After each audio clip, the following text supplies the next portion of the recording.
Hello dear students, स्वागत है आप सभी का आपके अपने YouTube channel pioneer academy Bakhri में। हमारा जो टॉपिक चल रहा था वो कैपेसिटर का, संधारित्र का। संधारित्र क्या होता है इसके बारे में हम लोग पढ़ चुके थे।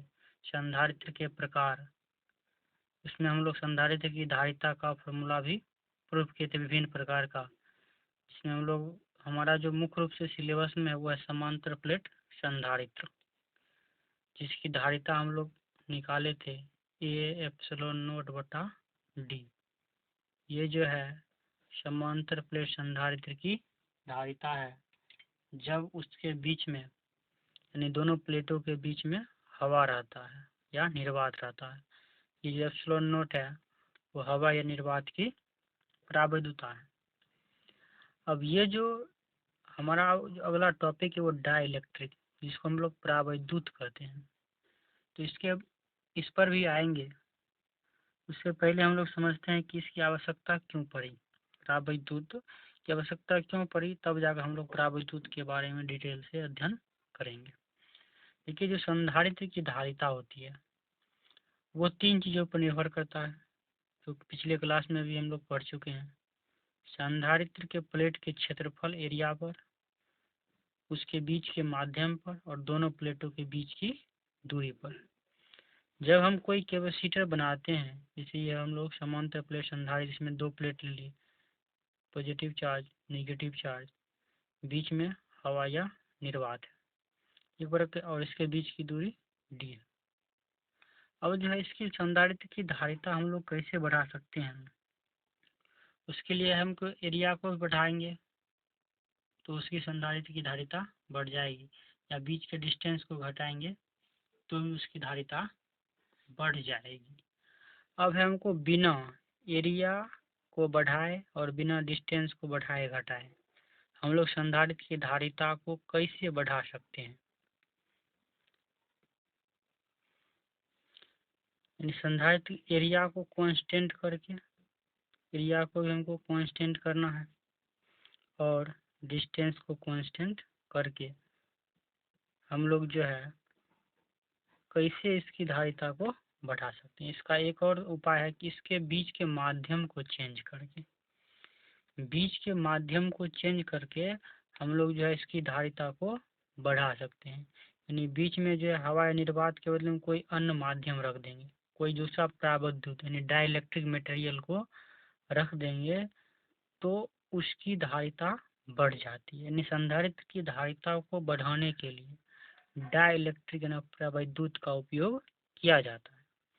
ये कैसे बढ़ाता है संधारित्र की धारिता, उसको भी हम लोग समझते हैं। देखिए, ये संधारित्र की धारिता है वो लोग समझ रहे हैं कि एरिया, डिस्टेंस और उसके बीच के माध्यम निर्भर करता है। हमको एरिया और डिस्टेंस को कुछ नहीं करना, कांस्टेंट रखकर उसकी धारिता को बढ़ाना है। देखिए, जो धारिता को बढ़ाने के लिए विभव को क्या करना पड़ता है, कम करना पड़ता है। क्योंकि संधारित्र की जो धारिता होती है C = Q/V, यानी जितना विभव कम होगा उसकी धारिता उतनी ही अधिक होगी। विभव को कम करने के लिए हम लोग इलेक्ट्रिक फील्ड को कम करना पड़ता है। देखिए, इलेक्ट्रिक फील्ड जितना कम होगा उसकी विभव उतना ही कम होगी, और इलेक्ट्रिक फील्ड जितनी अधिक होगी उसका विभव उतना ही अधिक होगा। यानी विभव को कम करने के लिए इलेक्ट्रिक फील्ड को हमको कम करना पड़ता है। तो देखिए, जो विभव V = ED हम लोग पढ़ चुके हैं, रिलेशन V = ED, यानी यहाँ पर डिस्टेंस तो कांस्टेंट ही है। यानी इलेक्ट्रिक फील्ड को घटाकर, इलेक्ट्रिक फील्ड को अगर हम घटा दें उसका विभव घट जाएगा, और जब विभव घट जाएगा उसकी धारिता अपने आप क्या हो जाएगी, बढ़ जाएगी। तो इलेक्ट्रिक फील्ड कैसे घटता है, इसका भी कारण है यहाँ पर, इसको हम लोग समझते हैं।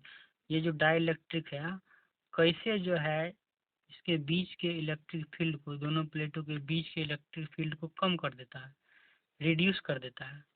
देखिए, इसका जैसे हम लोग 2 प्लेट ले लिए, कैपेसिटर है, ये पॉजिटिव चार्ज और ये निगेटिव चार्ज है। अभी जो इलेक्ट्रिक फील्ड है ये इलेक्ट्रिक फील्ड की डायरेक्शन है पॉजिटिव टू निगेटिव, ये इलेक्ट्रिक फील्ड की डायरेक्शन है। अब जब इसके बीच में हम लोग परावैद्युत मटेरियल को डाल देंगे, परावैद्युत एक कुचालक पदार्थ होता है, नॉन कंडक्टर होता है, कंडक्टर नहीं हम लोग यूज कर सकते। अगर कंडक्टर यूज करेंगे तो बीच का इलेक्ट्रिक फील्ड ही जीरो हो जाएगा। इसके बारे में भी हम लोग पढ़ेंगे कि कंडक्टर यूज करेंगे तो क्या होगा और नॉन कंडक्टर यूज करेंगे तो क्या होगा। अभी हम लोग चूँकि डाइलेक्ट्रिक नॉन कंडक्टर ही होता है, डाइलेक्ट्रिक जो होता है वो नॉन कंडक्टर ही होता है। तो डाइलेक्ट्रिक मटेरियल रख दिए, ये परावैद्युत माध्यम कोई भी पदार्थ हो सकता है जो विद्युत धारा का प्रवाह नहीं करता है। क्योंकि ये जो मटेरियल है ये उदासीन है, उदासीन है इसका मतलब इसमें पॉजिटिव चार्ज और निगेटिव चार्ज की संख्या क्या है, बराबर है। अब जब हम इलेक्ट्रिक फील्ड इस प्रकार से electric field apply, electric field जो होता है वह क्या करता है, आवेश पर फोर्स लगाता है। अब इसके जितने भी इसमें जितने भी निगेटिव चार्ज होंगे, जैसे कोई भी जो पॉजिटिव निगेटिव से बना हुआ मटेरियल है, पॉजिटिव निगेटिव से, जैसे ही इसको इलेक्ट्रिक फील्ड में रखेंगे, जो पॉजिटिव चार्ज होगा ये इलेक्ट्रिक फील्ड की डायरेक्शन है पॉजिटिव टू निगेटिव, यानी जो पॉजिटिव चार्ज है वो निगेटिव की तरफ चला आएगा और जो निगेटिव चार्ज है ये इसमें का जो निगेटिव चार्ज है वो पॉजिटिव चला आ जाएगा, यानी एक साइड निगेटिव हो जाएगा और एक साइड पॉजिटिव हो जाएगा। इसके जितने भी निगेटिव पार्टिकल हैं वो पॉजिटिव की तरफ आकर्षित हो जाएंगे, इधर पॉजिटिव चार्ज हो जाएगा, और जितने भी इसके पॉजिटिव चार्ज हैं वो इसके निगेटिव की ओर आकर्षित हो जाएगा। यानी इसके अंदर जो ये बाहरी विद्युत क्षेत्र की ये डायरेक्शन है, ये बाहरी विद्युत क्षेत्र की डायरेक्शन है, और ये जो इसके अंदर इलेक्ट्रिक फील्ड बना, देख लीजिए इसके अपोजिट डायरेक्शन में बन गया। तो ये जो विद्युत क्षेत्र है भीतरी वाला विद्युत क्षेत्र, वो बाहरी विद्युत क्षेत्र क्या कर रहा है, विरोध कर रहा है, यानी इसको क्या कर रहा है, कम कर रहा है। यानी डाई इलेक्ट्रिक डालने से इलेक्ट्रिक फील्ड की वैल्यू क्या हो गई, घट गई, इलेक्ट्रिक फील्ड की वैल्यू घट गई यानी इसका विभव घट गया, यानी विभव घट गया तो इसकी धारिता क्या हो जाएगी, बढ़ जाएगी।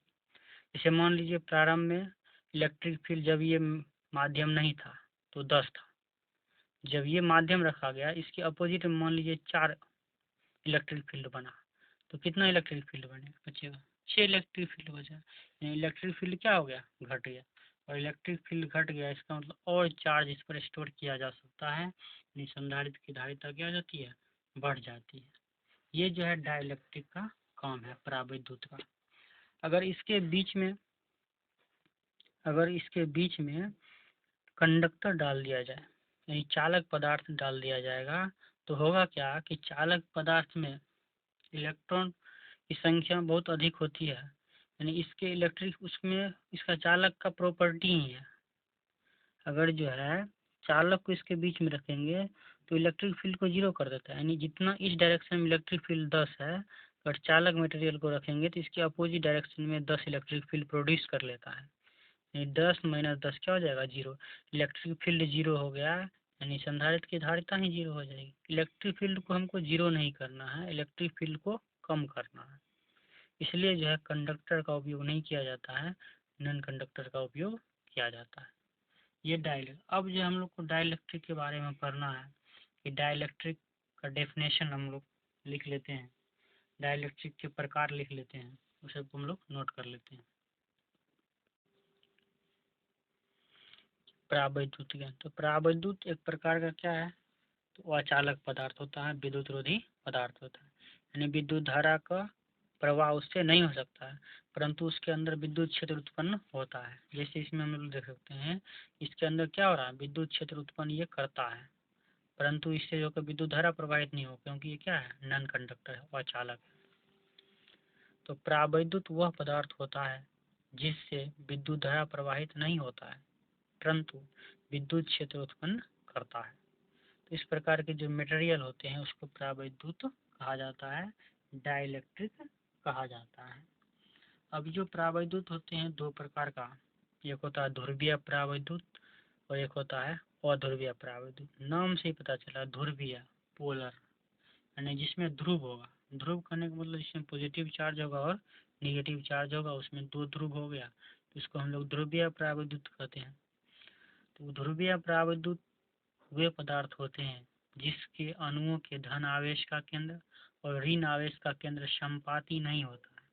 यानी जिसमें अगर मान लीजिए अणु है, इसमें पॉजिटिव चार्ज और निगेटिव चार्ज अलग अलग रहेगा।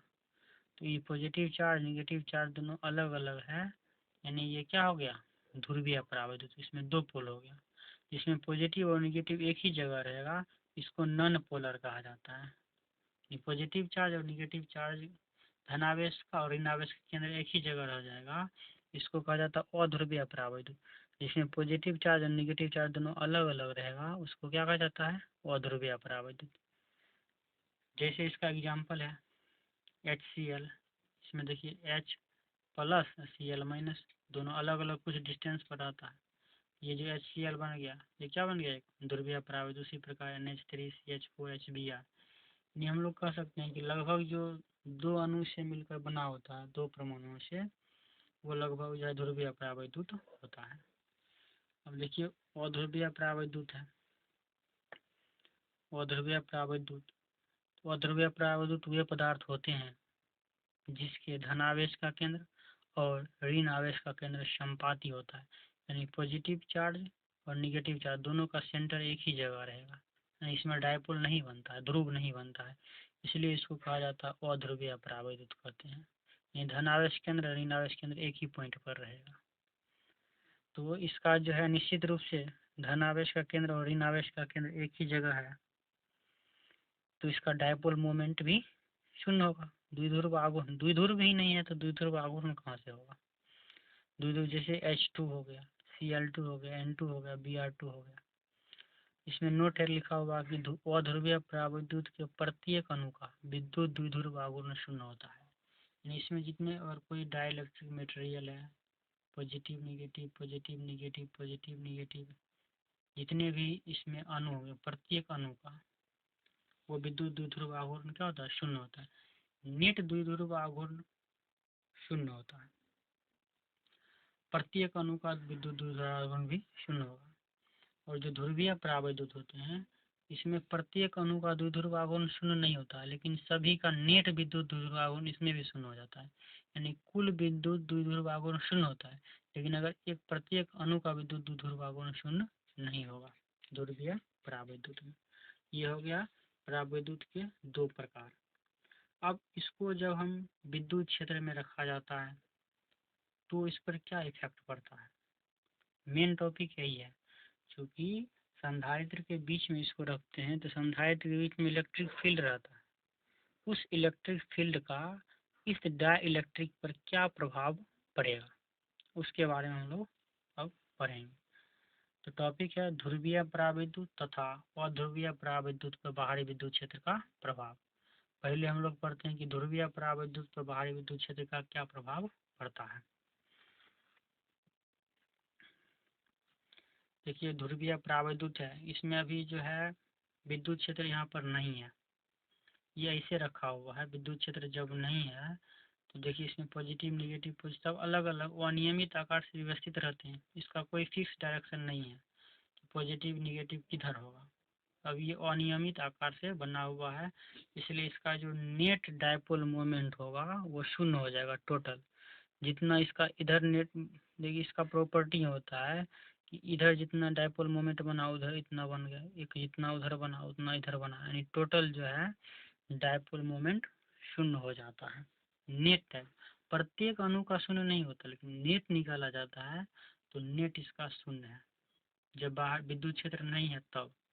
लेकिन जब विद्युत क्षेत्र जैसे ही इस पर अप्लाई होगा, ये इलेक्ट्रिक फील्ड की डायरेक्शन है, जैसे ही विद्युत क्षेत्र अप्लाई हुआ तो सारे के सारे जो है ये एक इसका जो डायपोल मोमेंट है वो विद्युत क्षेत्र की दिशा में आकर व्यवस्थित हो जाता है। अभी अगर मान लीजिए पॉजिटिव चार्ज निगेटिव चार्ज ऐसे है तो डायपोल मोमेंट इस प्रकार से बन रहा, निगेटिव टू पॉजिटिव बन रहा।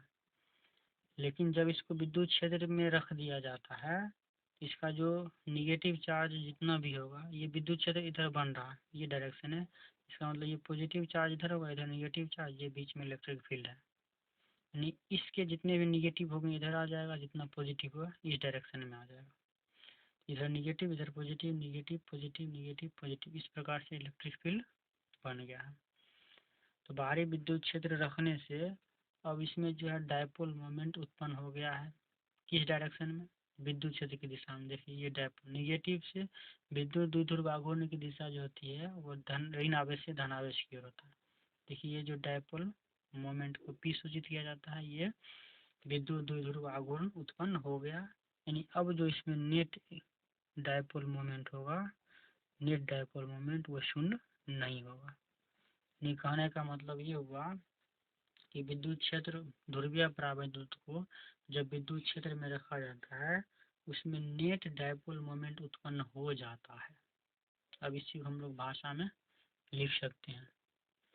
ये वही जितना भी हम लोग समझाए हैं वही है लिखा हुआ कि बाहरी विद्युत क्षेत्र की अनुपस्थिति में ध्रुवीय परावैद्युत का नेट विद्युत द्विध्रुव आघूर्ण शून्य होता है, और जब ध्रुवीय परावैद्युत को बाहरी विद्युत क्षेत्र में रखा जाता है तो प्रत्येक ध्रुवीय अणु का विद्युत द्विध्रुव आघूर्ण विद्युत क्षेत्र की दिशा में संरेखित हो जाता है। इसका जितने भी द्विध्रुव था वो सब का जो द्विध्रुव आघूर्ण है वो विद्युत क्षेत्र की दिशा में सबका व्यवस्थित हो जाता है डायपोल मोमेंट। यानी इसमें जो है अतः ध्रुवीय परावैद्युत में नेट विद्युत द्विध्रुव आघूर्ण उत्पन्न हो जाता है। ये हो गया ध्रुवीय परावैद्युत को जब विद्युत क्षेत्र में रखा जाता है तो उसमें जो है नेट डायपोल मोमेंट उत्पन्न हो जाता है। अब हम लोग पढ़ेंगे अध्रुवीय परावैद्युत को विद्युत क्षेत्र में रखने पर क्या होगा। अब देखिए हमारा जो टॉपिक है वो है अध्रुवीय परावैद्युत का बाहरी विद्युत क्षेत्र पर प्रभाव। ये कोई अध्रुवीय परावैद्युत है, इसमें पॉजिटिव चार्ज निगेटिव चार्ज देखिए एक ही सेंटर पे एक ही जगह दोनों है, पॉजिटिव चार्ज भी निगेटिव चार्ज भी है। तो इसमें भी जो है नेट डायपोल मोमेंट जीरो होगा, इसमें डायपोल मोमेंट है ही नहीं। जब विद्युत क्षेत्र अप्लाई नहीं है तो नेट डायपोल मोमेंट शून्य है। सेम वही प्रोसेस है जब इसमें विद्युत क्षेत्र अप्लाई कर दिया गया है, ये एक्सटर्नल इलेक्ट्रिक फील्ड है, बाहरी विद्युत क्षेत्र लगाया गया, तो इसके जो सेम वही कंडीशन है, इसमें जितने भी अणु थे उस पर क्या होगा, एक फोर्स लगेगा, इसका निगेटिव इधर आ जाएगा, पॉजिटिव इधर आ जाएगा, निगेटिव इधर आ जाएगा, पॉजिटिव इधर आएगा। इस सब में जो है एक डायपोल मोमेंट उत्पन्न हो गया और उसकी जो दिशा है वो विद्युत क्षेत्र की दिशा में। ये इलेक्ट्रिक फील्ड की डायरेक्शन, ये एक्सटर्नल इलेक्ट्रिक फील्ड है ई नोट, विद्युत क्षेत्र बाहरी विद्युत क्षेत्र है। तो अब जो इसमें निश्चित रूप से ये सभी एक दिशा में संरेखित हो गया तो डायपोल मोमेंट जीरो नहीं होगा। यानी इसमें भी वही कंडीशन है, इसमें भी जो है नेट विद्युत द्विध्रुव उत्पन्न हो जाता है, नेट विद्युत द्विध्रुव आघूर्ण उत्पन्न हो जाता है। सेम वही जो है प्रोसेस है, लैंग्वेज भी वही है। अब इसी को लिख लेंगे भाषा में कि बाहरी विद्युत क्षेत्र की अनुपस्थिति में अध्रुवीय परावैद्युत का नेट द्विध्रुव आघूर्ण शून्य होता है। अभी जो है नेट डायपोल मोमेंट शून्य है। अब बाहरी विद्युत क्षेत्र में रखे तब देखिए क्या हुआ कि जब अध्रुवीय परावैद्युत को बाहरी विद्युत क्षेत्र में रखा जाता है तो बाहरी विद्युत क्षेत्र अध्रुवीय अणु के धन आवेश को विद्युत क्षेत्र की दिशा में, ये जो है बाहरी विद्युत क्षेत्र क्या करता है कि अध्रुवीय परावैद्युत का जो धन आवेश है उस पर विद्युत क्षेत्र की दिशा में फोर्स लगाएगा इस डायरेक्शन में, और जो निगेटिव चार्ज है उसको विद्युत क्षेत्र की विपरीत दिशा में फोर्स लगाएगा। यानी पॉजिटिव चार्ज विद्युत क्षेत्र की दिशा में चला जाएगा और निगेटिव चार्ज विद्युत क्षेत्र की विपरीत दिशा की भी आ जाएगा। वही लिखा हुआ भाषा कि उसके जो ध्रुवीय अणु के जो धन आवेश होते हैं उसको विद्युत क्षेत्र की दिशा में तथा ऋण आवेश को विद्युत क्षेत्र की विपरीत दिशा में विस्थापित हो जाता है, जिसके फलस्वरूप प्रत्येक अध्रुवीय अणु में विद्युत द्विध्रुव आघूर्ण उत्पन्न हो जाता है। प्रत्येक अणु में उत्पन्न विद्युत द्विध्रुव आघूर्ण के सदिश योग से नेट विद्युत द्विध्रुव आघूर्ण प्राप्त होता है। अतः बाहरी विद्युत क्षेत्र की उपस्थिति में अध्रुवीय परावैद्युत में नेट विद्युत द्विध्रुव आघूर्ण उत्पन्न हो जाता है। यानी कहने का मतलब ये इसमें भी वही कंडीशन है, अध्रुवीय परावैद्युत को भी जब बाहरी विद्युत क्षेत्र में रखा जाता है तो नेट विद्युत द्विध्रुव आघूर्ण उत्पन्न हो जाता है। अब दोनों को हम लोग दोनों परावैद्युत को इलेक्ट्रिक फील्ड में रखकर हम लोग देख लिए हैं, चाहे वो पोलर हो चाहे नॉन पोलर हो। जब उसको बाहरी विद्युत क्षेत्र में रखा जाता है तो उसमें एक विद्युत द्विध्रुव आघूर्ण उत्पन्न हो जाता है। उसी को नोट में हम लोग लिख लिए हैं। किसी परावैद्युत को बाहरी विद्युत क्षेत्र में रखने पर परावैद्युत में नेट विद्युत द्विध्रुव आघूर्ण उत्पन्न हो जाता है। इसके बाद ये जो घटना है जिसमें जो नेट डायपोल मोमेंट यानी उसमें जो विद्युत द्विध्रुव आघूर्ण उत्पन्न होने की जो घटना है इसको पोलराइजेशन कहा जाता है, यानी ध्रुवण कहा जाता है, पोलराइजेशन। अब पोलराइजेशन क्या होता है, इस सिंपल मीनिंग में अगर हम समझना चाहें तो पोलराइजेशन होता है कि जब किसी डाइलेक्ट्रिक को बाहरी विद्युत क्षेत्र में रखा जाता है तो उसके जो है धन आवेश के केंद्र और ऋण आवेश केंद्र विस्थापित हो जाते हैं, यानी पॉजिटिव चार्ज एक साइड हो जाता है, नेगेटिव चार्ज एक साइड हो जाता है। इसी घटना को पोलराइजेशन कहा जाता है। लेकिन इसको जो है मैथमेटिकल टर्म में अगर हम लोग इसका डेफिनेशन दें तो इसके जो एकांक आयतन में, प्रति एकांक आयतन में जो द्विध्रुव आघूर्ण उत्पन्न होता है उसको पोलराइजेशन कहा जाता है। जैसे अगर कोई डाइलेक्ट्रिक है, इसके एकांक आयतन में, इसके जो एकांक आयतन है, मान लीजिए पॉजिटिव चार्ज नेगेटिव, ये डायपोल मोमेंट उत्पन्न हो गया P। एकांक आयतन मतलब हुआ 1 मीटर क्यूब में। इसके जो एकांक आयतन में जो डायपोल मोमेंट उत्पन्न होता है, एकांक आयतन में जो डायपोल मोमेंट उत्पन्न होता है इसी को पोलराइजेशन कहा जाता है, ध्रुवण कहा जाता है। स्टैंडर्ड डेफिनेशन इसका यही है कि किसी परावैद्युत को बाहरी विद्युत क्षेत्र में रखने पर परावैद्युत के प्रति एकांक आयतन में उत्पन्न विद्युत द्विध्रुव आघूर्ण को परावैद्युत का ध्रुवण कहते हैं और इसको जो है P से के द्वारा सूचित किया जाता है। देखिए द्विध्रुव आघूर्ण को भी P से ही डिनोट किया जाता है और यहाँ पर जो पोलराइजेशन है इसको भी P से ही डिनोट किया जाता है। तो यहाँ पर जब पोलराइजेशन बराबर निकल गया P नेट यानी नेट विद्युत द्विध्रुव आघूर्ण बटा में उसका आयतन, यानी प्रति एकांक आयतन में जो विद्युत द्विध्रुव आघूर्ण उत्पन्न होता है इसी को हम लोग पोलराइजेशन कहते हैं, ध्रुवण कहते हैं। और ध्रुवण की जो दिशा होगी वो विद्युत क्षेत्र के दिशा में ही होगा। पोलराइजेशन की हमेशा किस डायरेक्शन में होगा, तो विद्युत क्षेत्र की जो डायरेक्शन होगी उसी डायरेक्शन में पोलराइजेशन होगा। जहाँ पर ये जो P डिनोट करता है नेट विद्युत द्विध्रुव आघूर्ण और ये जो V है परावैद्युत का आयतन है।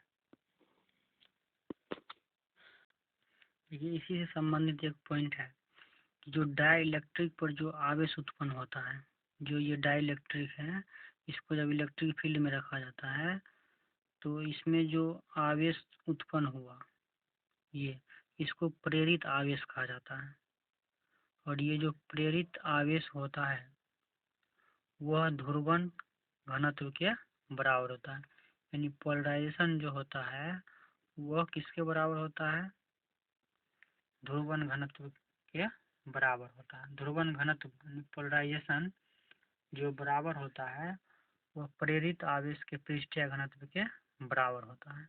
इस पर जो आवेश उत्पन्न हुआ इसको हमको ये जो आवेश है यानी प्रेरित आवेश का जो ध्रुवण घनत्व है वह जो है पृष्ठीय आवेश घनत्व के बराबर होगा। ये भी एक फॉर्मूला होता है, इसको भी हम लोग प्रूव कर सकते हैं। ये सिलेबस में है नहीं, इसको देखिए प्रूव करने के लिए देखिए क्वेश्चन बना कर लिख दिए हैं कि सिद्ध करें कि ध्रुवण घनत्व यानी P जो है परावैद्युत की सतह पर उत्पन्न प्रेरित आवेश के पृष्ठीय घनत्व के बराबर होता है। इस पर जो है ये मान लीजिए कोई इलेक्ट्रिक फील्ड की डायरेक्शन है, इसमें कोई परावैद्युत को रखा गया तो एक साइड निगेटिव चार्ज, इस एक सतह जो हुआ इस पर निगेटिव चार्ज जमा हो गया और ये जो सतह इस पर पॉजिटिव चार्ज जमा हो गया। इसका जो एरिया है ए है, इसका भी एरिया ए है। इस पर जो आवेश उत्पन्न हुआ माइनस क्यू पी का मतलब समझ रहे हैं, पी का ये क्यू आवेश हो गया और पी का मतलब पोलराइजेशन के बाद जो आवेश उत्पन्न हुआ है इसको हम लोग प्रेरित आवेश भी कहते हैं। ये प्रेरित आवेश है और इस पर आवेश का जो पृष्ठीय घनत्व है वो सिग्मा है। सिग्मा को हम लोग सिग्मा P भी लिख सकते हैं। सिग्मा तो आवेश पृष्ठीय आवेश घनत्व होता है। इसमें हम लोग लिख दिए हैं P लगा दिए हैं, इसका मतलब हो गया प्रेरित आवेश का पृष्ठीय घनत्व। प्रेरित आवेश का पृष्ठीय घनत्व जो बाहरी विद्युत क्षेत्र है। अब इसको जो है हम लोग आसानी से प्रूफ कर सकते हैं। देखिए कैसे प्रूफ होगा। बाहरी विद्युत क्षेत्र को E नोट मान लिए हैं और जो परावैद्युत के अनुप्रस्थ काट का क्षेत्रफल जिसका आवेश जमा हुआ उसका A है। समांतर फलकों के उन्हें प्लेटों के बीच की दूरी D है और ध्रुवण के कारण जो परावैद्युत के फलक पर प्रेरित आवेश है वह QP है। तो आवेश का पृष्ठीय घनत्व सिग्मा बराबर होता है Q/A। प्रेरित आवेश का पृष्ठीय घनत्व क्या हो जाएगा, प्रेरित आवेश का बटा पृष्ठीय क्षेत्रफल QP/A हो गया। और ध्रुवण घनत्व या जो ध्रुवण का जो परिमाण होता है पोलराइजेशन वही ध्रुवण घनत्व के बराबर होता है। तो ध्रुवण घनत्व बराबर हम लोग फॉर्मूला पढ़ रहे हैं P नेट बटा V, यानी डायपोल मोमेंट बटा में उसका आयतन। और डायपोल मोमेंट का हम लोग फॉर्मूला पढ़ रहे हैं P बराबर Q गुना 2L, Q गुना 2L। यहाँ पर Q का Q हो जाएगा, लेकिन जो बीच का डिस्टेंस है वो D है। दोनों के बीच का डिस्टेंस कितना है, D है। तो डायपोल मोमेंट हो जाएगा Q गुना D, क्योंकि ये 2L है, इसको D है, D के बराबर है। तो इसके जगह पर हम लोग लिख दिए हैं QP गुना D। और ये जो आयतन है, आयतन को हम लोग लिख सकते हैं एरिया इंटू भुजा। एक भुजा से लंबाई गुना चौड़ाई गुना ऊंचाई होता है, तो लंबाई गुना चौड़ाई एरिया लिख दिए और ये चौड़ाई एक बच गया D, एरिया इंटू डिस्टेंस। ये D से D कट गया है तो बच गया क्या, QP/A। और ये जो QP/A यानी Q/A है वो क्या होता है, सिग्मा के बराबर होता है। Q/A जो होता है वो सिग्मा के, ये देखिए D से D कट गया तो QP/A यानी Q/A, तो P बराबर Q/A। और ये जो Q/A है उसको हम लोग सिग्मा कहते हैं। यहाँ पर प्रेरित आवेश का पृष्ठीय घनत्व ऐसे सिग्मा